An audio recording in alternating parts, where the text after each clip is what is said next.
Knock at your door and I'm serving like pizza. I got the ice, Italian reach. Bitch, I'm a family man like I'm P. These niggas be shortstops, Derek Jeter. Knock a nigga out like I'm Vegeta. I can't wait. Yo, just had a burp as soon as I said that. Yo, what's good, YouTube? It's your boy Rod back with another YouTube video for your day, man. And listen, man, listen, baby. Whoo, listen. I got another requested video for y'all today, man. You know what I'm saying? This one's titled World War II Oversimplified Part 1. You know what I'm saying? Part 1. You already know, man. You already know I'm rocking with Oversimplified. You know what I'm saying? And this video was requested by my man Adam Nolan. Shout out to you. You know what I'm saying? Shout out to you, man. Keep them coming. Keep requesting these videos. You know what I'm saying? Keep them coming, man. I appreciate it. I really appreciate it. And the rest of y'all do the same. And if you're not subscribed, which most of y'all aren't, y'all might as well hit that subscribe button. All you gotta do is just you on your phone or your computer, just freaking scroll and click subscribe. Hit subscribe on your phone, computer, and hit that bell. You know what I'm saying? You know if I want to post something.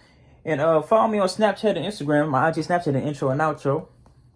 I said IG and Instagram. I'm retarded. My IG is Snap and intro and outro. You know what I'm saying? And my IG down below in the description along this original video. So go show Oversimplified some love. You know what I'm saying? But I need more. Roll the clip.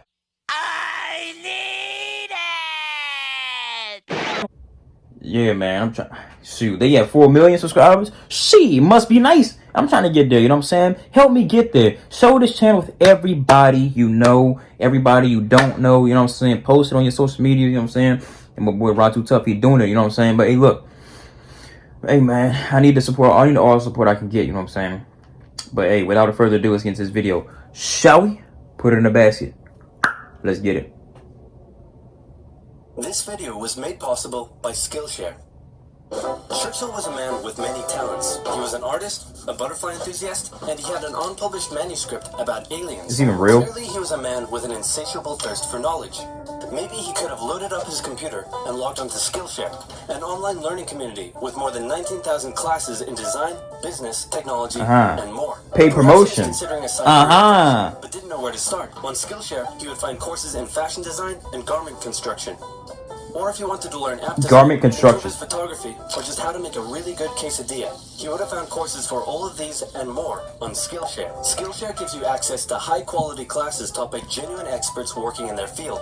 I work heavily with animation, and I was genuinely blown away by the number of really useful courses available to me. Like this class full of tips and tricks for creating vector art, or this one for creating character walk cycles. For an annual subscription, Skillshare is under $10 a month. And if you'd like to try it out first, then I've got a deal just for OverSimplified viewers. The first 1,000 people to use this link, which can be found in the description, will get their first 2 months of Skillshare for just 99 cents. Be sure to try it out using the link in the description and learn something new today. Yeah, learn something new, folks. Without further ado, it's 1902. A young man by the name of Benito Mussolini moves from Italy to Switzerland to avoid military service. He gets big into socialism, working for trade unions, writing for socialist newspapers, advocating a violent overthrow of European monarchies, the whole shebang. This gets him in a bit of trouble with the Swiss police, so he gets arrested, sent back to Italy, set free, returns to Switzerland, is arrested again, goes back to Italy again, completes his military service after previously avoiding it, and then after a brief stint as an elementary school teacher, he finally returns to work as an avid socialist. His speeches and journalistic abilities made him famous among Italian socialists. He was anti-war, so I like to cut it this jib. He rioted and got arrested. Then World War I came along, and once again he protested Italy's involvement. But then he thought, wait a minute, this war could bring about the social climate needed to overthrow European monarchies and bring about the socialist revolution everywhere. And suddenly he was pro-war, but his fellow socialists didn't like his new pro-war stance, so they kicked him out of the party. So then he said, you know what? I'm done with socialism. We need something new, not based on class divisions tearing us apart, but based on unity through nationality. We'll conquer the Mediterranean and reunite all Italian people just like the days of the Roman Empire. I'll call it fascismo, and it will guide the Italian nation to greatness. That's all well and good, Mr. Mussolini, but what kind of haircut am I giving you? Let's go with... bold.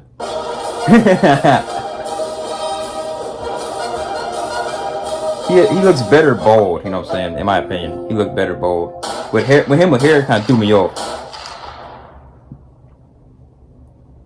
Italy had been on the winner's winner's side in World War I, and they hoped they were going to get a lot out of it, but in the end, they only got a little, and they felt cheated. On top of that, a bad economy and weak governments meant that the Italian people were a little unhappy. So when Mussolini came along and said that he could fix everything, his fascist movement gained a lot of support. In 1922, he went to the king and said, "Make me prime minister, or I'll make me prime minister." And the king said, "You and what army?" "This army." Jesus. Fair enough. Then he went about establishing a dictatorship with himself at its center. Europe had its first fascist dictator. Next up, Germany had been on the loser's side, and they got absolutely wrecked by the Treaty of Versailles. They lost territory, had to demilitarize the Rhineland, had to reduce their army to just 100,000 men, couldn't have an air force, had to pay the Allies a huge amount of money that it didn't have, and a new rule was established that every Englishman withheld the right to walk into the center of Berlin, pick out any German they wanted, and spank the hell out of them. I made that last one up, but it helps you understand how all this felt to Germans. On top of that, a bad economy and weak governments meant that when a small angry man with a silly mustache came along and said that he could fix everything, the German people loved him. Hitler had been a soldier during World War I, and he was crazy patriotic, and nobody was madder than him about Germany's humiliation. He helped start a new political party, and in 1923 attended a march on Munich with his boys. And then he got arrested. But his popularity grew, and in 1933, the president made him chancellor. He believed he was Germany's great destined savior, and he went full megalomaniac, establishing a dictatorship with himself at its center. Europe had fascist dictator number 2.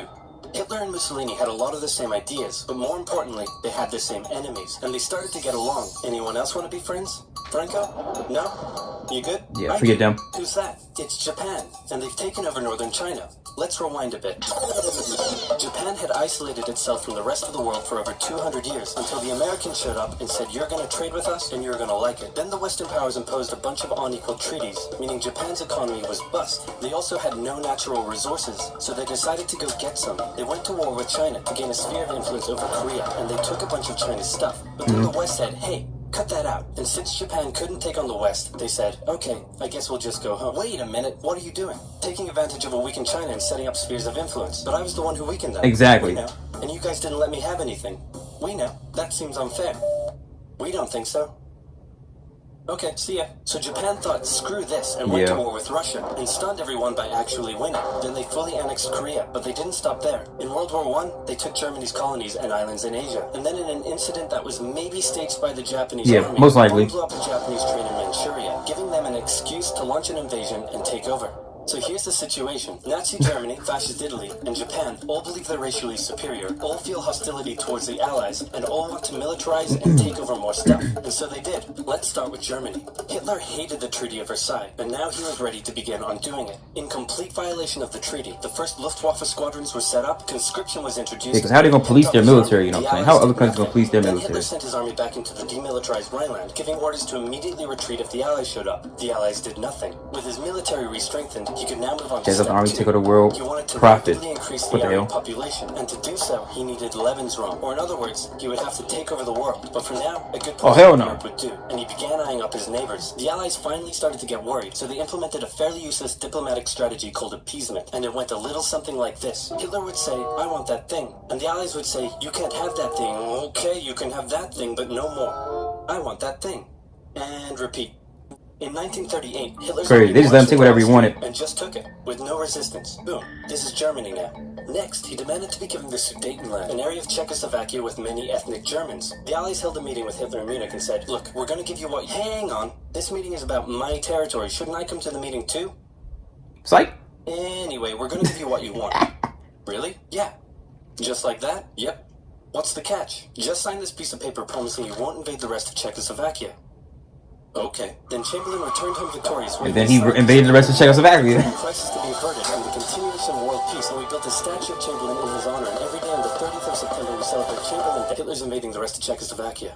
What? He's invading the rest of Czechoslovakia. Oh. You lied to me. What do you expect? I'm Hitler. Not to be outdone, Mussolini also wanted to get in on the action. He thought to himself, isn't there a not yet colonized nation somewhere which is so underdeveloped that the people would be defending themselves against our tanks with literal bows and arrows and wooden spears? Oh, there is? Fantastic. And so he took it. Italy also wanted to control the entrance to the Adriatic Sea, so they occupied Albania. Then, in another incident which was maybe staged by the Japanese, gunfire Probably. was exchanged by Japanese and Chinese troops at the Marco Polo Bridge, and the Japanese launched yet another invasion Yep, most against definitely China. They swept staged through by Beijing Japanese. and Shanghai, and then advanced to the Yangtze Valley to China's then capital, Nanking. It was here that saw the worst of Japan's shocking atrocities committed against the Chinese people.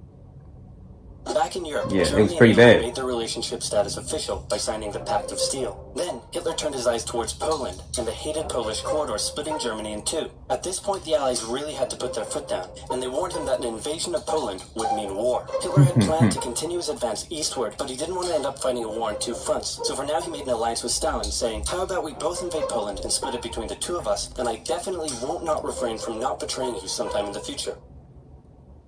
Sounds good. This new alliance stunned the West. On the 1st of September 1939, German troops entered Poland, and Britain and France declared war on Germany. The start of World War II, baby. The Poles fought hard, but they were no match for the two giants crashing down on them from either side. Then came a period known as the Phony War, where everyone just sort of sat around not doing much. The French had launched a small invasion into the Saarland, but they maintained mostly defensive positions, and after a while decided to just turn around and call it a day. Speaking of France, the French were still super proud of their victory in World War I, and they hadn't really moved on from it. They still used horses, they dispatched messages by motorbike instead of using radio, orders from the commander-in-chief were usually pretty vague, and the troops were rarely inspected. Yep, that's why they got their asses kicked. Along their German border, but didn't bother extending it all the way to the Channel, and they wouldn't launch artillery strikes against Germany out of fear of being retaliated against. In a war, they didn't want to attack the enemy. Oh my God. The UK wasn't much better. Chamberlain still naively hoped that the war could be ended diplomatically. Instead of bombing raids, the RAF dropped propaganda leaflets over German cities, which one air marshal said likely did nothing but provide the continent with toilet paper for the duration of the war. Precisely. Hitler only sent 200,000 men to France, while the French had mobilized millions. Both Britain and France wanted to avoid a repeat of the First World War, and so they wanted to keep the war as far from home as possible. So they turned their eyes north, towards Norway. Neutral Sweden was exporting iron ore to Germany through neutral Norway, so the Allies asked them if they could please stop exporting iron ore to Germany, but this request was refused. Then the Soviet New phone, who this? New phone, who this? So the Allies said, "How about we land troops in Norway and move them across Sweden to go help out your good pal Finland, and along the way maybe take control of all your influence?" But Norway and Sweden still said no. So the UK mined the waters around Norway to force any transport ships into international waters, and they also attacked a German tanker they found in the area. Hitler realized what the Allies were up to, and he quickly moved to secure his supply of iron ore. He launched an invasion through Denmark into Norway. The Allies rushed to land troops at key ports along the coast, but Germany had taken control of Norway's airfield, and their air superiority decided the fight. The Allies had to retreat. After a slightly embarrassing failure, Chamberlain resigned and was replaced with Winston Churchill, who had a slightly different approach to dealing with the Germans. Hitler's overall strategy was similar to Germany's First World War strategy. Attack France, defeat France, knocking out the UK in the process, then turn on the Soviet Union and win the war. During the Phony War, the Allies had given Hitler time to prepare his forces. Now, he was ready to attack. The Allies had wanted to place troops in Belgium, but Belgium had refused, and in a move that surprised pretty much no one, Hitler launched an invasion to get around France's defenses. The Allies charged into Belgium at full speed to meet the German invasion head-on, and it looked like a repeat of the First World War was coming. But this time, Hitler had a trick up his sleeve. Blitzkrieg. As the Germans advanced, they sent thousands of refugees westward, slowing down the Allies. Then, to the south, the French had left the Ardennes, an area full of hills and forests, pretty underdefended, because they thought it was naturally impenetrable. While the Germans were about to penetrate it with everything they had, they smashed 50 Wehrmacht divisions through and encircled the Allied armies at lightning speed. The best of the Allied forces were now trapped. The Germans squeezed in from all sides, taking out France's best armies and nearly wiping out the British too, but they managed to make a desperate last-minute escape at Dunkirk, with British civilian ships even making the perilous journey to bring their young men home. With most of the French forces depleted, the Germans breezed through, taking Paris, and France fell. What the Germans couldn't do in World War I, Hitler had done just like that. Hitler hoped that with the fall of France, the UK would also lose hope and sue for peace. But quite annoyingly, it didn't, and he needed to secure You shall never surrender. So he tried to force them into submission with mind games. The UK were now all alone, and Hitler wanted to emphasize that. First of all, just before France fell, Italy finally declared war on the Allies, making the UK's situation. Of course, they want to be guaranteed a victory. Instead of just Italy's weak. occupying all of France, Hitler occupied the coastal areas for defense, but allowed France to continue its existence as a German puppet state. This way, it looked like the UK's old ally had decided to switch sides. Hitler also hoped that the UK wouldn't attack any of her old allies' navy bases or colonies in Africa, giving Hitler an extra line of defense to the south. But the UK made sure to respond to this by sailing down to France's navy base in Algeria and wrecking a bunch of ships. So have at it. Hitler then began laying down plans for an invasion of Great Britain. Before German troops could land on British soil, he would first need air and naval superiority across the Channel. Waves of German bombers came, while the completely outnumbered RAF worked bravely around the clock in an attempt to quell the German attacks. At first, the Luftwaffe targeted British ports and coastal facilities. Then it attacked RAF bases, crippling the RAF's ability to defend the nation. And Smart. it looked like Hitler's Great British invasion was coming. But then, Churchill ordered a small, pretty insignificant bombing raid over Berlin. It didn't do much damage, but Hitler was furious, and he immediately Furious. ordered the Luftwaffe to My Führer. refocus its I'm attacks furious. on civilian targets in London. Children were sent off to the countryside away from their parents to avoid danger, and frequent trips to air raid shelters became a daily occurrence. But British morale held firm. Smiling, knitting, lounging casually, these people have balls of steel. This refocusing on London also gave the RAF breathing space to reorganize, so Hitler kind of shot himself in the foot there. Yeah. Just a foot for now. Finally, the Luftwaffe sent one massive all-out attack on London, and the RAF successfully repelled it, destroying many of the German aircraft and placing air superiority firmly in British hands. Hitler's invasion had to be postponed, but the bombing of British cities continued for some time. Hitler, you dumbass. Yeah, that's in that video. Hitler, that just showed how ill-tempered and how rash how quickly he made decisions without processing what would happen. You know what I'm saying? Because obviously, I mean, he got mad because they bombed Berlin, and then he's going to start bombing London without even taking into consideration that they could, since they're taking all their focus, they're bombing away from the actual facilities where they build the planes and where they store the planes in London. In Britain, you know what I'm saying? Start bombing civilians. You didn't think about them. They're gonna get their Air Force running again, and you're just mad, and you just want to sue, man. This man Hitler, bro. He made decisions out of his emotions, from what I can see. You know what I'm saying? But people in the comments probably want to correct me or tell me that I'm right. You know what I'm saying? But anyway, like, comment, subscribe. Ding! Hit that bell for post notification. Get notified when I post something. I'm saying, if you're not notified on what you're doing, if you're not liking what you're doing, if you're not commenting on what you're doing, you know what I'm saying. And if you're not letting me know what I should react to next, then what are you doing? You know what I'm saying. And everybody, please keep in mind that when you tell me to react some, it's coming. It's definitely coming. It might not come as soon as you think it's coming, because I do have videos lined up. You know what I'm saying. So I react to stuff in order of when people tell me to react to stuff. So so just know it's coming. Please be patient. Please be patient with me. You know what I'm saying?